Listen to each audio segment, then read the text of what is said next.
Arrêter la masturbation intellectuelle. Voilà le sujet que je vais aborder dans les prochaines minutes. C'est que pour intégrer réellement une conscience supramentale, la personne ne peut pas passer son temps à se masturber intellectuellement avec des mots en les réfléchissant.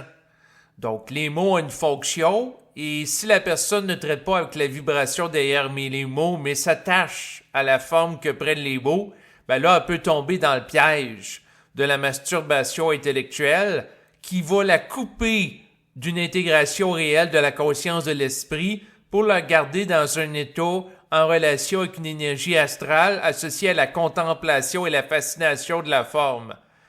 Et c'est sûr que c'est un piège qui guette tout individu qui peut toucher à une instruction aussi précise que celle supramentale.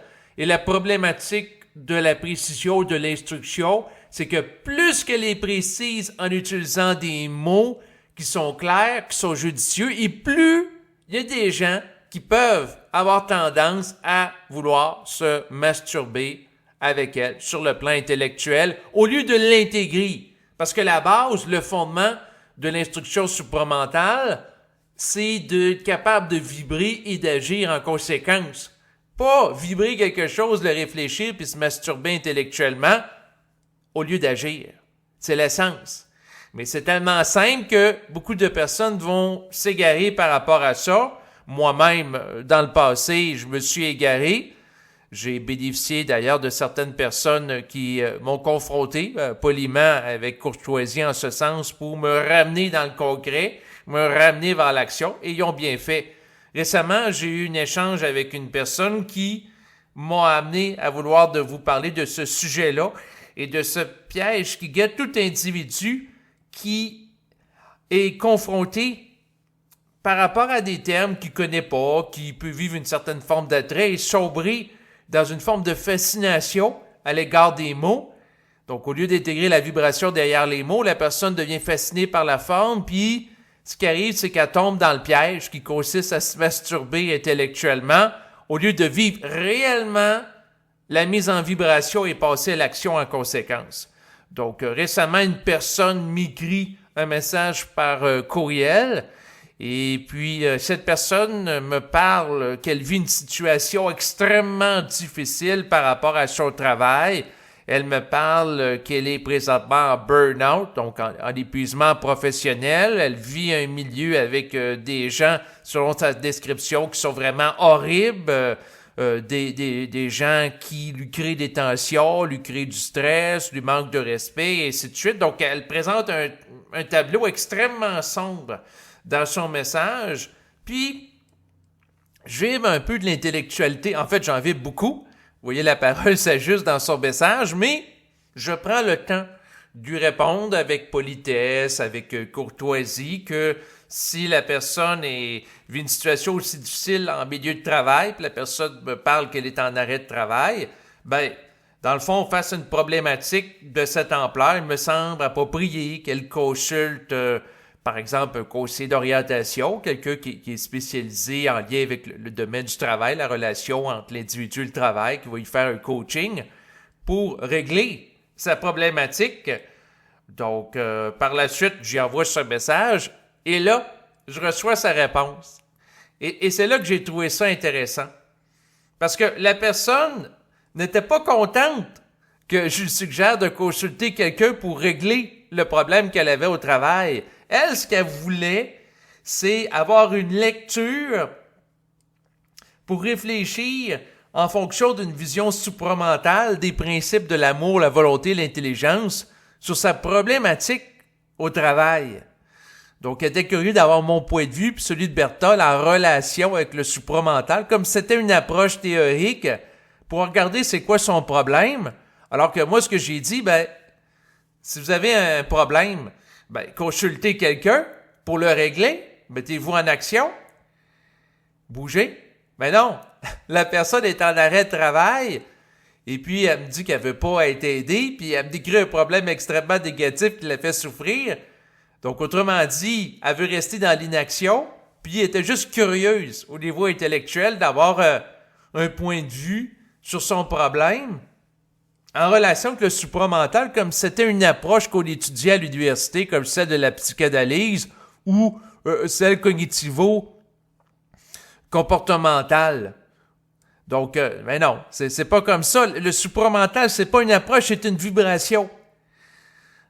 Donc, il n'y a pas de jeu de réflexion par rapport à ça. Si la personne qui, premièrement, est confrontée à un problème, puis elle met en application un simple principe qui consiste à vibrer et agir, ben, la personne fait une lecture vibratoire par rapport à son problème. Si elle vit une difficulté au travail, est-ce qu'elle a la vibration de continuer?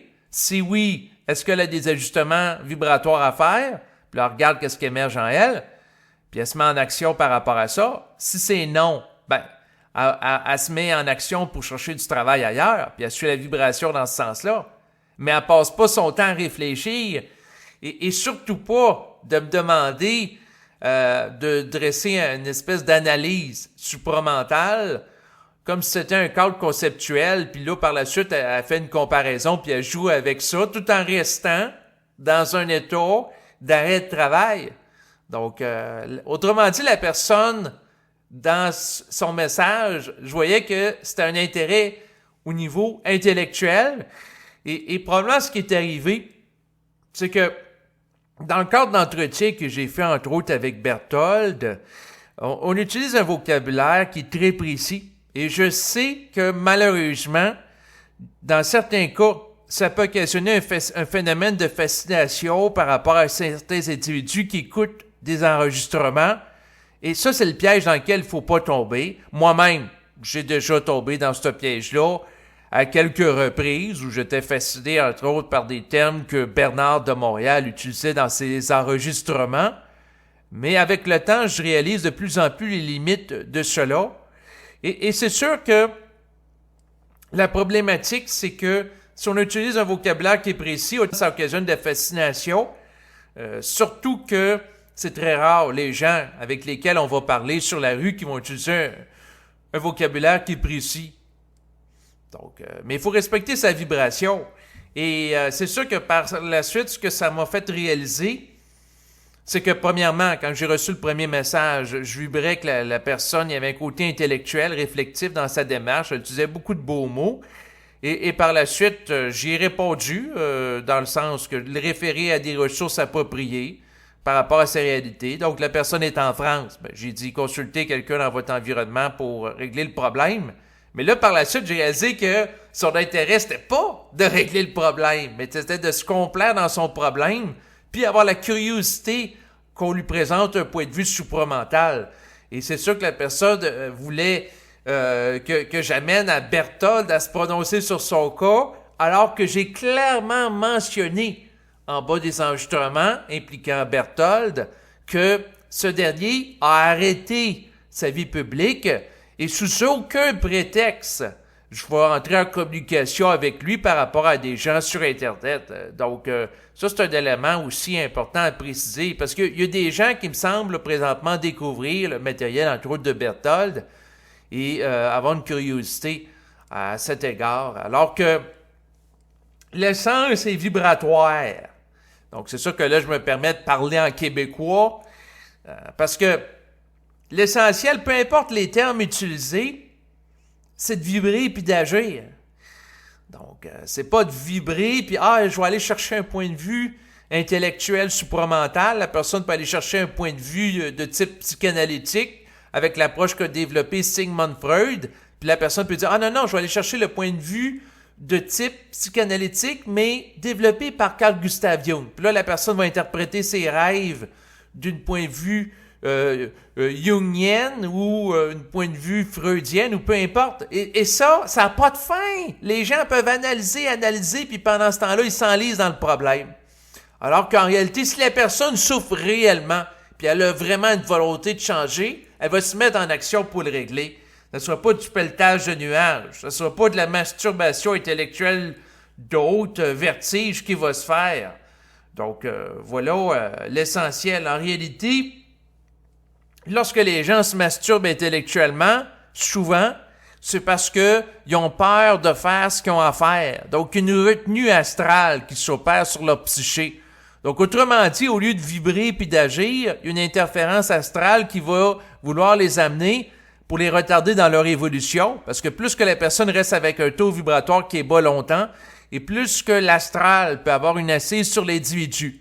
Donc, autrement dit, si l'astral réussit à détourner l'individu de lui-même, ben à ce moment-là, l'individu reste avec un taux vibratoire qui peut être en syntonie psychique avec des entités astrales qui vont chercher par tous les moyens possibles à la garder. Cette personne-là, elle est maintenue dans un processus réflectif interminable, comme une boucle d'un ordinateur qui vient de bugger, qui vient de planter, parce que pendant qu'elle est occupée à faire ça, ben elle ne bouge pas concrètement pour changer sa vie, puis monter en vibration, puis atteindre un taux vibratoire qui va faire qu'elle ne pourra plus être influençable par le plan astral et qu'elle va être libre de la domination que ce plan de réalité peut avoir sur sa psyché.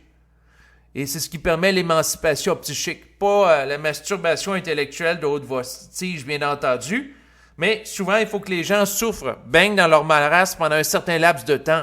Et c'est sûr que cette situation m'a amené aussi à me déspiritualiser, dans le sens que, un peu à la manière d'un diplomate, alors que je percevais qu'il y avait quelque chose qui tournait pas rond dans son premier message, je percevais le côté réflectif de la personne, eh bien, j'ai répondu avec politesse, courtoisie, qu'elle se réfère à des ressources, puis par la suite, j'ai vu qu'elle n'était pas contente de mon message, puis elle voulait une espèce d'analyse supramentale. Et là, j'ai expliqué que le supramental, c'est quelque chose que tu vibres, que tu vis, c'est pas un jeu avec ça au niveau théorique, une approche.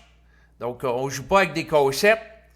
Et là, c'est sûr que la personne m'a pas réécrit par la suite, puis c'est bien parfait, parce que c'est ce que je voulais.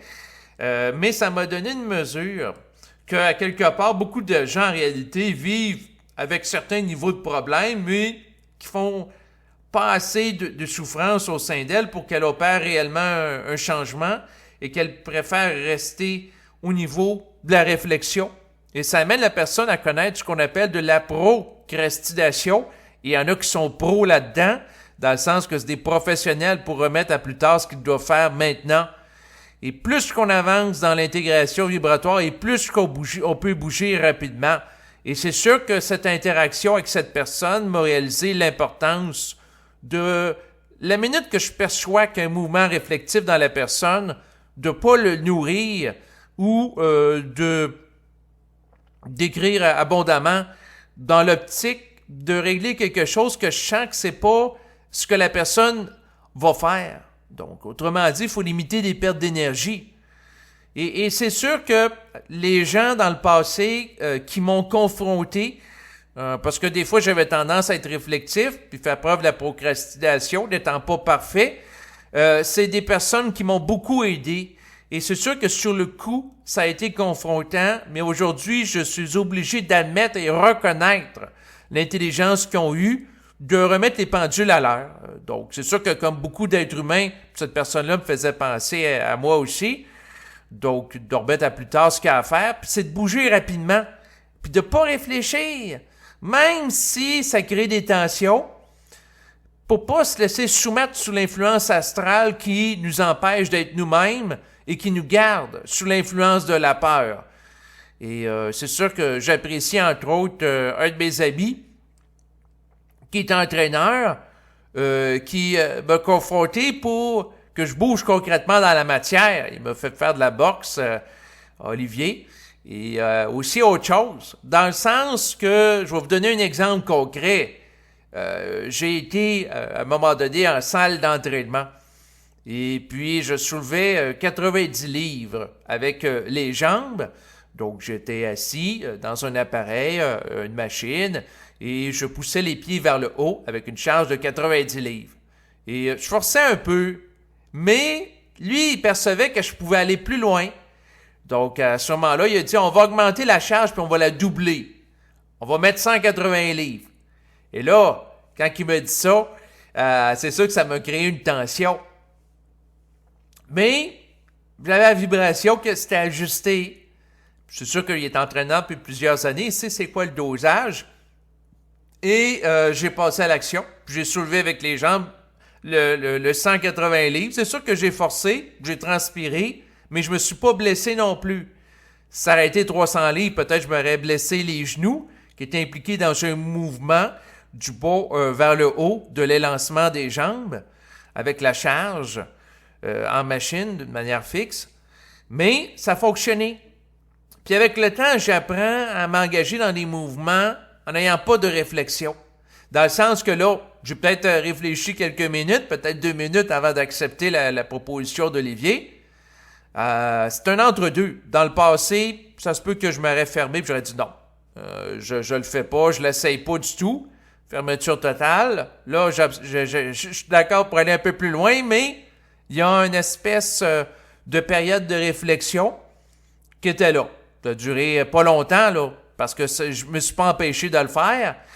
Puis je l'ai fait. Mais c'est sûr que la prochaine étape, on me demande quelque chose, c'est la vibration, j'agis. Donc je laisse aucune place à la réflexion qui peut générer, dans certains cas, une forme de masturbation intellectuelle. Quel piège qui guette toute personne sur le sentier de l'éveil, parce que si la personne est moindrement en contact psychique avec l'astral va chercher à maintenir son emprise par rapport à elle en l'amenant à vibrer à de la peur pour l'empêcher de se mettre en action puis monter en puissance. Parce que si par exemple quelqu'un fait un mouvement d'entraînement qui est beaucoup plus important en termes de poids soulevé que ce qu'il faisait, ben il augmente en puissance. Quelqu'un qui au lieu de se soulever 90 livres, il en soulève 180, ben automatiquement ses muscles deviennent plus forts. Donc, il est capable de faire preuve d'une plus grande force musculaire qui va l'amener à composer d'une manière plus intelligente face à des oppositions que représentent les charges à soulever. Donc, ça l'amène à développer de la volonté. Et si on développe de la volonté dans la matière, ben, on peut développer aussi en parallèle de la volonté dans notre rapport à l'esprit et aussi aux entités astrales. Tout est interrelié. Donc, autrement dit, si quelqu'un développe, entre autres, une volonté en s'entraînant fortement sur le plan physique, ben, simultanément, la personne peut être appelée à développer une volonté d'une amplitude parallèle sur le plan psychique pour composer avec des réalités invisibles. Donc, c'est sûr que l'essentiel de mon propos vise à réaliser à quel point l'un des pièges importants qui guettent les gens qui s'éveillent, ben, c'est la masturbation intellectuelle et la complaisance. C'est sûr que j'en parle, je prétends pas être libre de toute forme de masturbation intellectuelle, bien au contraire. D'ailleurs, la visée d'aborder ce sujet présentement, c'est de poursuivre mon intégration de l'importance de mettre fin à ce comportement à mesure que je le vois se manifester à moi, pour être de plus en plus ajusté avec l'esprit, puis rester en contact avec lui, puis se maintenir dans un état d'ajustement. Donc, de s'écouter parler en utilisant des termes techniques issus du mémorial de Bernard de Montréal et être dans le théorique plutôt que dans la manifestation d'une vibration pour s'occuper d'avoir une vie qui est agréable sur le plan pratique et d'être bien dans sa peau, ben, c'est une perte de temps. Ça reste du pelletage, de nuages. Donc, c'est de l'astralisation de la conscience supramentale au lieu d'un vécu intégral de ce dernier par rapport à une intégration dans la matérialité.